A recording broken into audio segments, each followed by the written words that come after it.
If you use Trello and Evernote, this is a super useful setup that can save you a lot of time and help you keep projects, ideas, and notes connected in one workflow. In this video, I'm going to show you how to integrate Trello with Evernote step by step so you can link your notes directly to your cards and keep everything organized.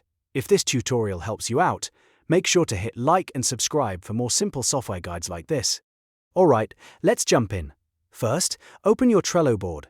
This can be any board you want to connect with Evernote, whether it's for work, school, content planning, or personal organization. Once your board is open, look at the top menu bar and find the Power-Ups button. Power-Ups are what Trello uses to connect with other apps and add extra features to your board. Click Power-Ups and then choose Add Power-Ups from the drop-down menu. This will open Trello's Power-Up directory, where you can search for different integrations. In the search bar, type Evernote. You should now see the official Evernote Power-Up appear in the results. Make sure you choose the official one, then click Add next to it. This enables a connection inside your Trello board. Once the Power-Up is added, the next step is to authorize your Evernote account. To do that, open any Trello card on your board. On the right side of the card, under the Power-Up section, you should now see an Evernote button. Click that button to open the integration options. From the pop-up menu, select Link with your Evernote account. Trello will now ask you to sign in to Evernote through a secure window. Enter your Evernote login credentials carefully, then click Authorize to grant Trello permission to access your notes. This is the key step that allows the two apps to work together.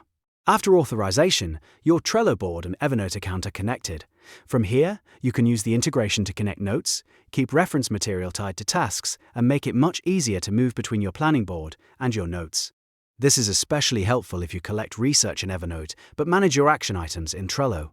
A quick tip: if you're setting this up for a team or a long-term project, take a moment to test the connection with one card first. That way, you can make sure everything is linked correctly before using it across your entire board. It's also a good idea to organize your Evernote notes clearly so the Trello connection stays easy to use later. And that's it. You've now integrated Trello with Evernote. It only takes a few clicks, but it can make a big difference in how you manage notes and tasks together. If this video helped, don't forget to like, subscribe, and turn on notifications for more how-to tutorials, just like this one. Thanks for watching, and I'll see you in the next video.